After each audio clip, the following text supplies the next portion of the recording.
जय हिंद दोस्तों, वंदे मातरम। कांग्रेस की सरकार 2014 से पहले थी और उस टाइम पे रामदेव बाबा का काफी चर्चा में चल रहे थे। उसके बाद आप लोगों को एक पता होगा कि उन्होंने जंतर मंतर पे अनशन, आमरण अनशन और जंतर मंतर पे कुछ भीड़ को जुटा के हड़ताल पे बैठ गए थे।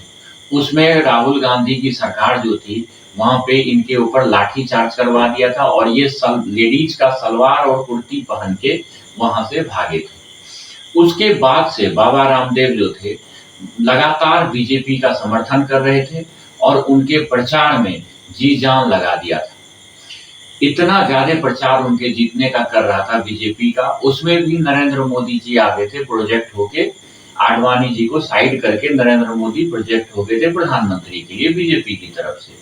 तो सबसे पहले नरेंद्र मोदी जी ने क्या किया था, साधु संतों को अपने फेवर में लिया था, क्योंकि उन्हें मालूम था कि साधु संत के बहुत ज्यादा अनुयायी होते हैं और इनके थ्रू हमें वोट बहुत ज्यादा मिल सकता है। और हिंदुत्व का ये दिखाना था नरेंद्र मोदी जी को कि हम हिंदू के सपोर्ट के बहुत बड़े चेहरे हैं। उसमें रामदेव बाबा ने काफी ज्यादा बहुत ज्यादा इसमें अहम भूमिका निभाया था। आपने देखा होगा कि 2014 के बाद नहीं, 2019 से पहले कांग्रेस की सरकार हो चाहे बीजेपी की सरकार हो, उनका बहुत ज्यादा योग का शिविर लगता था। आपको हर तीसरे चौथे दिन पांचवें दिन ये न्यूज में आते रहता था या सोशल मीडिया में ये दिखने रहता था कि आज रामदेव बाबा का यहाँ शिविर है तो कल अगले जगह। जैसे अभी बाबा बागेश्वर धाम का जो शिविर लगता है ना, उनका मतलब अगले 1 साल तक का बुकिंग किया हुआ रहता है। उसी तरह बाबा रामदेव जी का अगले 1 साल 2 साल तक का बुकिंग रहता था। योग तो बहुत पहले से चलता है, लेकिन उसे घर घर पहुंचाने का काम बाबा रामदेव जी ने किया था। लेकिन जब बीजेपी सरकार की जीत हुई, जीत होने के बाद बाबा रामदेव बहुत खुश हुए। उनको भी बीजेपी ने बहुत सम्मान दिया, आदर दिया, सत्कार दिया और उनका जो बिजनेस था वो डबल और ट्रिपल में खेलने लगा। लेकिन क्या ऐसा कारण हो गया कि 2000 मतलब आज 1 डेढ़ साल से बाबा रामदेव जो हैं एक बार भी बीजेपी के ना किसी कैंपेन में नजर आ रहे हैं और ना ही कोई शिविर में नजर आ रहे हैं। और इस बार इलेक्शन भी हुआ प्रधानमंत्री का और स्वयं नरेंद्र मोदी जी प्रोजेक्ट थे, लेकिन कहीं पर भी बाबा रामदेव जी नहीं दिखे। ना बाबा रामदेव दिखे, ना उनके चेले चपाटे दिखे और ना उन्होंने बीजेपी का प्रचार किया और ना ही कोई उन्होंने शिविर लगाया। आखिर मुद्दा क्या है? आखिर इनका कहीं बीजेपी के साथ कोई झगड़ा, लड़ाई या मनमुटाव तो नहीं हो गया, या मोदी सरकार ने कोई ऐसा झटका तो इनको नहीं दे दिया जो ये सोचे भी नहीं थे? तो आखिर अगर ये सब नहीं हुआ तो हुआ क्या?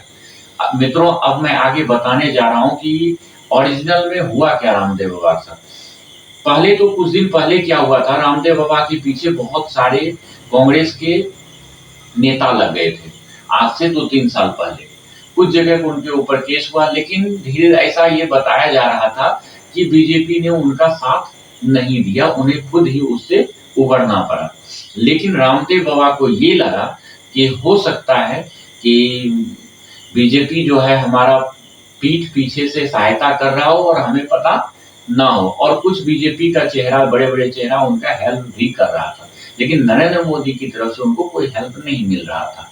दूसरा ये हुआ कि आपने कुछ दिन पहले ये देखा होगा, एक एडवर्टाइज उनके दवाई का प्रोडक्ट का आया हुआ। आपने देखा होगा कि जो उनका प्रोडक्ट आया था का जो एडवर्टाइज आया था सिनेमा जगत में, उसके ऊपर कुछ वामपंथी लोगों ने केस कर दिया था कि ऐसा क्यों दिखाया जाता है कि हाँ इससे पूरी तरह ठीक हो जाएगा, दूसरा दवाई ठीक नहीं है। लेकिन उन्होंने, वामपंथी ने बाबा रामदेव जी के इस एड को टारगेट किया था, लेकिन उनका निशाना कुछ और था कि उनका निशाना ये था कि आयुर्वेद को धीरे धीरे डाउन कर दिया जाए। लेकिन बाबा रामदेव के दवाई में इतना क्षमता था कि उन्होंने जज को भी झुका दिया और हर जगह झुका दिया।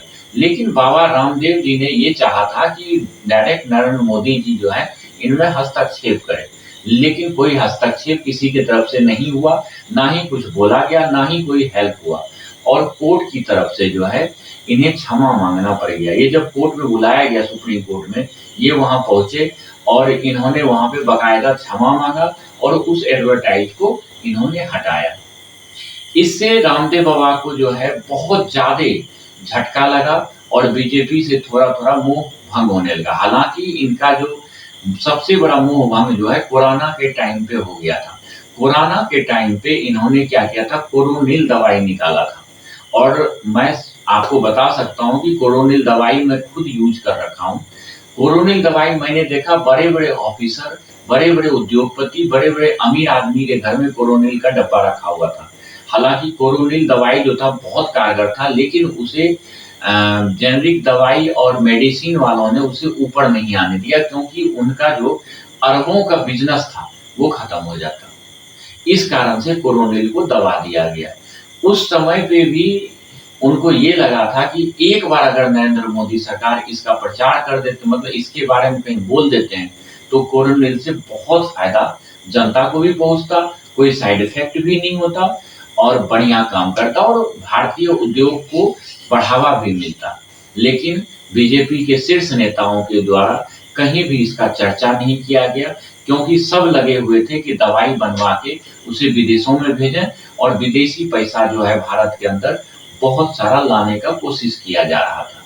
उस चीज़ में ये चीज़ भूल गए नरेंद्र मोदी सरकार कि हमें एलोपैथी के अलावा जो है हमारा जो प्रकृति का दवाई बना हुआ है, इसे भी आगे बढ़ाना है। इस जगह पे भी थोड़ा-सा मतलब 20% रामदेव बाबा का जो मोह भंग हुआ था बीजेपी के साथ और धीरे-धीरे वो जो है बीजेपी से अपना दूरी बनाना शुरू कर दिए। दूरी ऐसा बनाए कि मतलब आज के डेट में ऐसा है कि ना उनके इलेक्शन में वो कहीं दिखे, ना ही कोई कैंपेन किए, ना ही कोई उनकी तरफ से कोई बात आई, ना ही किसी मीडिया में वो आए कुछ बोलने के लिए। जबकि रामदेव बाबा मोदी जी के इलेक्शन में पूरा फ्रंट फुट पे खेलते थे। ऐसा कोई दिन नहीं था कि उनका कोई वक्तव्य नहीं आता था। लेकिन सेम कहानी अब क्या हो गया कि इस बार इलेक्शन कितना ज़्यादा चला, लेकिन इसमें एक भी मैसेज रामदेव बाबा के थ्रू नहीं आया, ना किसी कैंपेन में गए, सिर्फ अपना उत्तराखंड में बैठा रहा।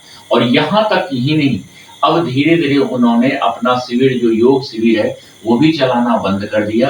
धीरे-धीरे योग का जो वो करते थे विदेशों में जाके, भारत के कोने-कोने में जाके योग सिखाते थे, वो सब बंद कर दिया। यहाँ तक कि न्यूज़ चैनलों में आते थे बाबा रामदेव जी, आस्था चैनल वगैरह में आते थे, वो सब धीरे-धीरे उन्होंने कम कर दिया। अभी आता है उनका लेटेस्ट वीडियो नहीं आता है, पुराना वीडियो आता है, वो सब कम कर दिया, क्योंकि उन्हें ये पता चल गया कि राजनीतिक पार्टी चाहे कोई भी हो, वो अपना मतलब निकालने के लिए अगले को यूज़ करते हैं। जब अगले की बारी आती है, वो अपना पैर खींच लेते हैं और यही काम हर एक राजनीतिक दल करता है। इससे बहुत ज़्यादा रामदेव बाबा को आहत हुआ और वो धीरे-धीरे बीजेपी से अपना दूरी बना लिए। हो सकता है उनके मन में ये चल रहा हो कि आगे कोई नेता चेंज होगा नरेंद्र मोदी जी के अलावा, तो हम फिर फ्रंट फुट पे आएँगे। लेकिन इस बार फिर नरेंद्र मोदी की सरकार है, अगले 5 साल रहेगी, तो हमें नहीं लगता कि 5 साल तक वो कुछ भी बोलेंगे। उनको अब ये लग रहा होगा कि बीजेपी से अच्छा तो कांग्रेस की सरकार थी। तो रामदेव बाबा जो हैं, हाँ, बालकृष्ण महाराज जो रामदेव बाबा के पूरे दवाई बनाने वाले कर्ता-धर्ता थे, वो उनका वीडियो बहुत ज़्यादा आता है यहाँ पे। लेकिन रामदेव बाबा कहीं नज़र नहीं आते हैं। और ये तो बहुत उत्तराखंड का जब सरकार का, जबकि वहाँ पे पतंजलि का बहुत बड़ा योग पीठ है, यूनिवर्सिटी है, हर चीज़ है, लेकिन वहाँ के सरकार का जब इलेक्शन था, वहाँ तो वो नज़र आए थे थोड़ा बहुत, सिर्फ न्यूज़ चैनल के थ्रू, लेकिन फ्रंट फुट पे वो बीजेपी के अब कहीं नहीं जा रहे हैं। इस कुछ कारणों के कारण, और कुछ हो सकता है इनकी गहरी कुछ आपस में अनबन हुआ हो, या कुछ इनकी ख्वाब हों, या बीजेपी ने कुछ अलग इनके पीछे लग गया हो, तो ये सब तो खुल के सामने नहीं आया। लेकिन कुछ ये कारण जो मैंने आपको बताया, ये अहम मुद्दा है जो रामदेव बाबा को धीरे-धीरे बीजेपी से दूरी बनाए रखने के लिए मजबूर कर दे रही है। और रामदेव बाबा भी बहुत कम दूरी बनाना चाह रहे थे, लेकिन धीरे-धीरे इतनी ज़्यादा गहराई हो गया दोनों में, गहरा खाई हो गया कि वो अब एकदम से शांत हो गए। ना कोई न्यूज़ चैनल, ना कहीं शिविर में नज़र आ रहे हैं, कहीं नज़र नहीं आ रहे हैं। धन्यवाद।